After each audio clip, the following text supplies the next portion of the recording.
బాలీవుడ్ ఇప్పుడిప్పుడే దృశ్యం సిరీస్ ను వదలకూడదు అని ఫిక్స్ అయింది. ఎందుకంటే దృశ్యం సిరీస్ అనేది ఒక బ్లాక్ బస్టర్ ఫ్రాంచైజీ. ఎన్నిసార్లు ఇదే టైటిల్ తో సినిమా తీసినా ఆడియన్స్ ఆదరిస్తున్నారు, వసూళ్లు అందిస్తున్నారు.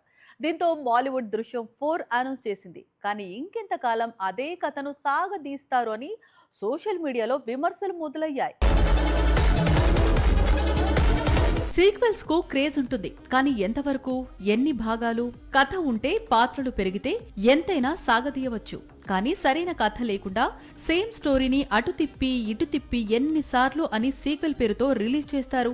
ఇది దృశ్యం 4 అనౌన్స్మెంట్ తర్వాత నెటిజన్స్ నుంచి వస్తున్న కామెంట్స్. 2013లో మొదటిసారి దృశ్యం సిరీస్ రిలీజ్ అయినప్పుడు ఈ సినిమా బాలీవుడ్ హిస్టరీలోనే మొదటి 50 కోట్ల చిత్రంగా నిలిచింది. ఆ తర్వాత రెండో భాగం కోవిడ్ టైంలో డైరెక్ట్ గా ఓటీటీలో రిలీజ్ అయింది. ఇటీవల విడుదలైన మూడో భాగం కన్క్లూజన్ పేరుతో రిలీజ్ చేశాడు దర్శకుడు జీతూ జోసెఫ్. అయితే డివైడ్ టాక్ తోనే ఈ చిత్రం 250 కోట్లు రాబట్టింది. దీంతో చిత్ర యూనిట్ నెక్స్ట్ పార్ట్ పై ఫోకస్ పెడుతున్నట్లు తెలిపింది. నిజానికి 4వ భాగానికి సంబంధించి మూడో భాగం ప్రమోషన్స్ లోనే హింట్ ఇచ్చాడు మోహన్ లాల్. థర్డ్ పార్ట్ ఆడితే 4th పార్ట్ వస్తుంది అన్నాడు. ఇప్పుడు అన్నట్లుగానే 4వ భాగం అనౌన్స్ చేశారు. అయితే కన్క్లూజన్ అని చెప్పిన తర్వాత కూడా, కథ క్లైమాక్స్ కు వచ్చిన తర్వాత కూడా దృశ్యం 4లో చెప్పడానికి ఏముంటుంది అనేది నెటిజన్స్ డౌట్.